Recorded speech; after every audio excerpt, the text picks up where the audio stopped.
ఆమె శానపుచ్చిన వారై ఇట్లా అంటున్నారు, ఏ వ్రతం చేసినా ఏ తపస్సు చేసినా వరం కోరించని చెప్పు అనుకున్నాడు.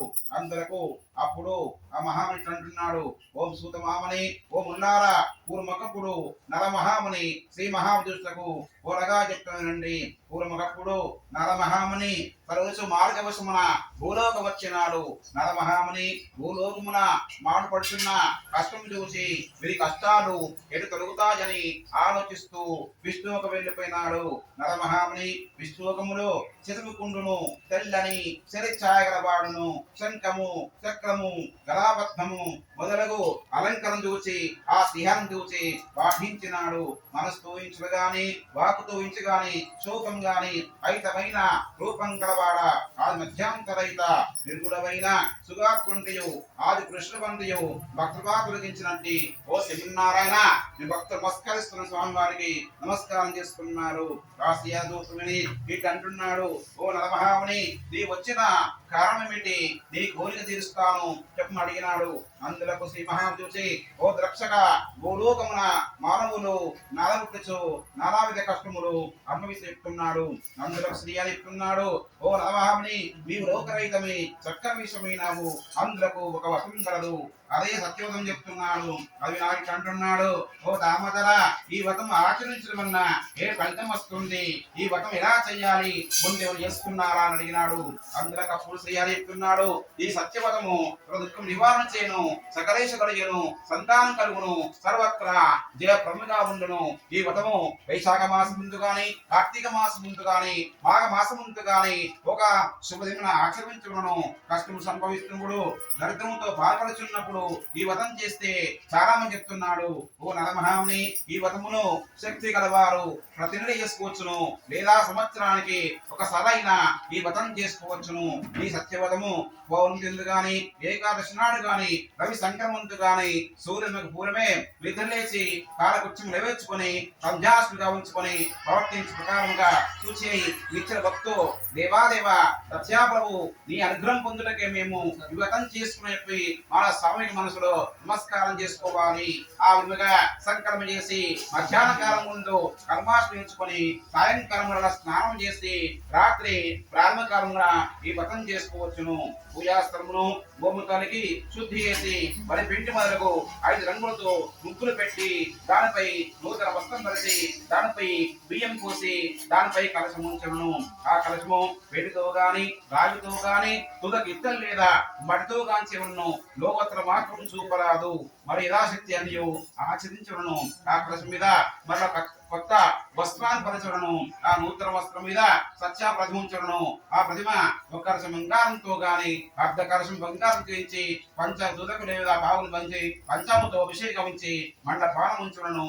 ముందు విగ్రహ పూజ్యవన్ను. ఆ తర్వాత లక్ష్మీదేవి విష్ణుమూర్తి పరమేశ్వర పార్వతి పూజించడను. ఆ తర్వాత ఆ ప్రసిద్ధి పూజలను ఆ కలశమందు కూడా సంవత్సరించి పూజ్యవన్ను. కావున ఆ తర్వాత ఇంద్రాది అశ్విత్వాలు పూజించడను. ఆ 4 వర్షములు కూడా పురుషులు కూడా ఈ వ్రతం చేసుకోవచ్చును. బ్రాహ్మణి తాను కూడా ఈ వ్రతం చేసుకోవచ్చును. తుదకు ఏ దినమునైనా సాయంకాలం కూడా ఈ వ్రతం చేసుకోవచ్చును. ఈ వ్రతం చేయవారు బ్రాహ్మణులను బంధువులు తీసుకొచ్చేవారు. అరటి పండ్లు, ఆవు నెయ్యి, ఆవు పాలు, గోధుమ నూక, అది లేకునొచ్చో బియ్యం నూక, చక్కెర లేకునొచ్చో బెల్లము ఇవన్నీ సమానముగా చీరుగా చెప్పులు చేసి స్వామి వారికి నైవేద్యం చూపించాలి. ఆ విధముగా నైవేద్యం జరిగించిన బ్రాహ్మణులకు దక్షిణలిచ్చి తన శ్రద్ధగా విని బంధు కలిసి బ్రాహ్మణతో కలిసి భోంచమన్ను. సత్యస్వామికి ప్రీతిగా నృత్య గీతాయములు జరిగించను. వికిలు సులువైన మార్గం అవయ ప్రమధ్యాయ సమాప్త. దేవలో సత్యనారాయణ స్వామికి స్వామి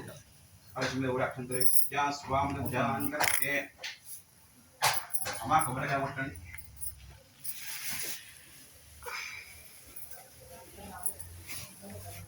చేసుకోండమ్మా. అదలక్షతే స్యాతి భక్తనః ప్రభాతలే ఓం నిశులార పూర్వముఖ వేసునండి. పూర్వమున కాశీ బ్రాహ్మణుడేవాడు. అతను మిగిలితే అన్న వస్త్రం లేక ఆకలిచే బాధపడుతూ బలిండేవాడు.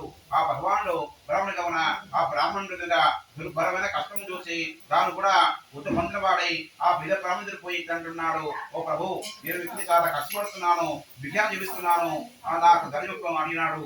అందరకు బ్రాహ్మణుడు సత్యాసని చెప్పినాడు. వెంటనే సత్యమని సేవించడంచో నీ కష్టమని చెప్తున్నాడు. వెంటనే పగ ఆ బ్రాహ్మణుడు వ్రతము అర్థించు నిజాముడి పక్కనే స్వామి ఆదృష్టమైనాడు. అది బ్రాహ్మణుడు వృద్ధ భామను చెప్పిన సత్యవతం చేసిన మనసులో సంకల్పించుకొని రేపు మనసులో సంకల్పించుకున్నాడు.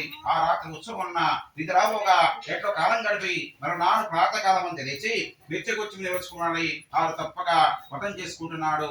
ఆ బ్రాహ్మణి చాలా ద్రవ్యం లభించింది. దాంతో అతడు బ్రాహ్మణును బంధువుని పక్షులతో వ్రతం చేస్తున్నాడు. ఆ వ్రతం వలన ఆ బ్రాహ్మణుడు సగ దుఃఖం తిరిగిపోగా సకల సంబంధం పనివాడై చాలా సంతోషించినాడు. అది మొదలు బ్రాహ్మణుడు 10 మాసములుగా సత్యవ్రతం చేస్తున్నాడు. ఈ విధంగా ప్రతి మాసం సత్యవ్రతం చేస్తుండగా ఆ బ్రాహ్మణుడు మహా ఐశ్వర్యవంతుడిగాక రుద్దుమొక్కిన వాడై అంత్యబంధు మోక్షం పొందినాడు. కావున ఈ వ్రతమును ఆచరించిన వారు ఆ బ్రాహ్మణుడే తన దుఃఖం నుండి విముక్తి పొందిన వారై సుఖంగా ఉంటారంటున్నాడు. వెంటనే ముండారాపగా అప్పుడు నాయింపగా వెళ్ళిపోయింది. అంతమరమును కూడా ఇటు అంటున్నాడు, ఓ మహాత్మా, ఆ బ్రాహ్మణుని ఎవరి వ్రతం చేసుకున్నారని కోరుకున్నాడు. చెప్తున్నాడు, ఓ ముల్లారా, ఈ వ్రతమును చెప్పినండి. ఒకప్పుడు బ్రాహ్మణుడు భక్షలతో వ్రతం చేస్తున్నాడు. బంధువులు సత్యం వచ్చి ఆనందంతో వ్రతం వింటున్నారు. అంతలకు ఆ కడి మీద సాధించి మీరు ఆకలి నుండి ఆ బ్రాహ్మణ్ చేయించిన వ్రతం చూసి, ఓ మహాత్మా, మీరు చేస్తున్న వ్రతమేమిటి? ఈ వ్రతం చేస్తే ఏ ఫలితం వస్తుంది అని కోరుకున్నాడు. పోయి ఈ సత్యవ్రతము ఈ వ్రతమును ఆచరించిన సకల కోరికలు సిద్ధిస్తానని చెప్తున్నాడు. ఇంకన పేపగా ఆ బ్రాహ్మణుడిగా ఆయన చాలా సంతోషించి దహం తీసుకొని ప్రసాద్ గ్రహించి భోజనం చేసి ఇంటి వెళ్ళిపోయినాడు. ఆ కట్టెను కూడా సత్యవయ్య మనసు సంకల్పించుకుని వాడి ఆ దిమ్మున ఈ పుల్లమ్మి ధనం వెచ్చించి సత్యవతం చేయ మనసులో సంకల్పించుకుని వాడినాడు. అంత వెంటనే ఆ కడుపులా ధనంతపోయిగా కట్టె భూతుండవచ్చును. అందరి మీద చాలా సంతోషించి అడి పండ్లు చక్కెర నెయ్యి పనులు చేసుకుని ఇంటి జరుపుకున్నాడు. ఆ తర్వాత అతడు తన బంధుమిత్రుల నుంచి యథావధిగా సత్యవతం చేస్తున్నాడు. అతడు ధనమును పుత్రికను సంతోష పొంది జీవిత కాలమంతయు సకలాస్మించి అంతిమన శ్లోక వెళ్ళిపోయినాడు. కథయా ద్వితీయాధ్యాయ సమాప్త. జయ బలో సత్యనారాయణ స్వామికి జై. అక్షరం తీసుకోండి. ఓం పునఃక్రీ ప్రక్షాంతే సత్యవాంతే సంతువత్పదే ఓం నిశుక్రాల వినండి. ఒకప్పుడు చెప్పునండి, ఇంద్రుడు జయించిన వాడు సత్యులతడు భావం చేసుకున్నాను. అతని భార్య తన సంతతి మంచిగా రక్షణ చేసుకున్నాడు. ఆ యుద్ధం చేస్తుండగా తన వైశ్యుడు అనంతరంతో ఒక పడవ నింపుకొని వ్యాపారానికి ఆ మార్గం పోచు ఆ జయించిన వ్రతం చూసి ఇట్టంటున్నాడు, ఓ రాజా, నీవు చేస్తున్న వ్రతమేమిటి? ఈ వ్రతం చేస్తే ఏ ఫలితం వస్తుందని చెప్పని కోరుకున్నాడు. అంత వైశ్యుడుగా చెబుతున్నాడు, ఓ ఈ పుత్రుడు బంధులకి మేము ఈ వ్రతం చేసుకుని చెప్పి వ్రతం ఆలోచించు విధానం చెప్పినాడు. వెంటనే వైశ్యుడు రా చెప్పినని, ఓ రాజా, నా సంతానం కలితే తప్పకని వ్రతం చేసి చెప్తున్నాడు. వైశ్యుడు తన వ్యాపారం పూర్తి చేసుకుని తిరిగి స్వగ్రామం చేరుకున్న వాడై సత్యవతం ఉన్న తన భార్య రేవ చెప్పి ఆ మనుషుండగా నా సంతానం కలిసి తప్పక వ్రతం చెప్తున్నాడు. ఆ రేవత కూడా తన పారాయణ భర్త సుఖించి గర్భవతి అయి 10 మాసమున ఓ కుమార్తెని కన్నది. ఆ వై దంపతులు తమ కుమార్తెకు కలవతం పేరు పెట్టి అల్లారు ముద్దుగా పెంచుతున్నారు. ఆ కలవతి శుక్లపక్ష చంద్రువలే నిలవతుండెను. అప్పుడు ఆ లీలవతి భర్తను చూసి, ఓ రాధా, మరి మనకు సంతానం కలిగినచో సంచివతం చేస్తూ బతికి చేసి కదా, మరి మనకు సంతానం కలిగిగా ఈ వతం చెప్పింది. అందరు కథలు అమ్మాయి వాకాలంలో వతం చేస్తని చెప్పి ఆమె సమాజం చెప్పి ఆ వేషుడు పట్టణానికి వెళ్ళిపోయినాడు. ఆ తర్వాత కొంతకాలానికి కళావతికి యుక్తమే చూసి ఒక దూతం పిలిచి నీకు అమ్మాయి తగిన త్వరని ఎవరికి చూసి పంపని తీసుకొని పంపించినాడు. అందరు సాధు వేషుడు అటు చెప్పగా ఆ దూత వెంటనే కాంచి నగరం పోయి యోగ్యుడైన ఒక వైశ్య కుమారుని తీసుకొచ్చినాడు. అతను అన్ని విధములా తన కుమార్తెను చూసి ఆ సాధువు ఆ వైశ్య కుమారునికి తన కుమార్తెను కలవతనిచ్చి రంగరంగ వైముగా పెళ్లి చేసినాడు. ఆ సమయంలో ఆనందములో ఆ వైశ్యుడు సత్యావత విషయం మర్చిపోయినాడు. సత్యాస్వామికి వైశ్యపై కోపం వచ్చింది. అప్పుడు వ్యాపారున భౌని ప్రవేశుడు అల్లంతో కూడా వ్యాపార నిమిత్తం బయలుదేరి సముద్ర గల రత్నస్వామి వెళ్ళిపోయినాడు. రత్నస్వామి చంద్రకాయ మహారాజు పరిపాలన పరిపాలిస్తున్నాడు. కాసి సత్యస్వామి కోపించిన వాడే అతను చూపించినాడు. వీరి దారుణమైన ఘట్టమైన దుఃఖం కలిగి చూపించినాడు. ఆ గంగరాజు గారై ధనాకారం నుండి కొంత ధనం అపారించి వర్తకును చేరుకున్నారు.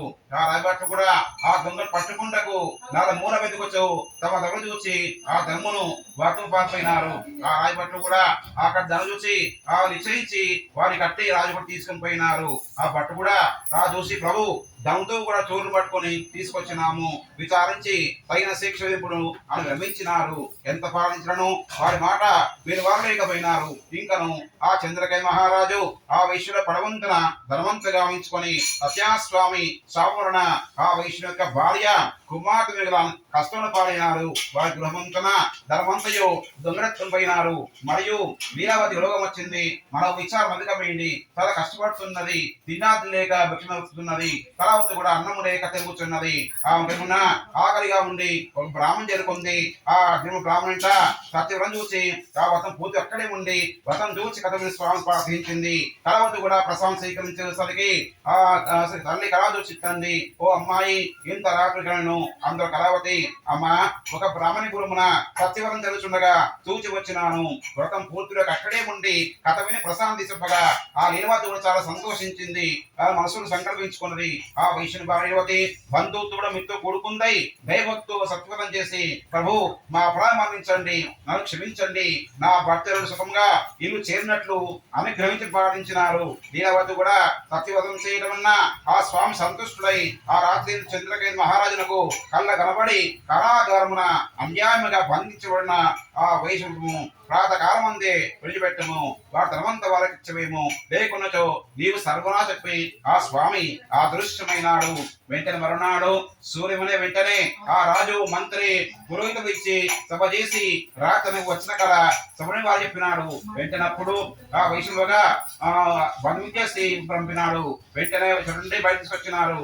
అప్పుడు వైష్ణవు కూడా రాజు నమస్కరించి రాజకమ్మ కట్టి శిక్ష విధిస్తాను భయపడుతున్నాడు. అప్పుడు రాజు బయట చూసి పోయి దయప్రాచురమన్నా ఇరు దుఃఖం సమని చెప్తున్నాడు. మీకు చెప్పగా అని చెప్పి రాజు వారి చూపించి క్షవరం చేయించి కట్టు కొంటకు నూతన వస్త్రాలించి సంతోషపరిచినాడు. ఇంకను రాజువారిని అనేకమైన గౌరవించి తాను తీసుకున్న దానికన్నా రెడ్డి మీద వచ్చను. ఇంకను చంద్రకై మహారాజు వారిని ఆదరముతో ఇక శృంగా మీరు చెప్తున్నాడు అని చెప్పి వాయుషం చూసి ఆ రాజు నమస్కరించి అనేక కన్యాడి విధానం గడిపోయినారు. తదయా తృతీయ అధ్యాయ సమాప్త. జయ బలో సత్యనారాయణ స్వామికి జై.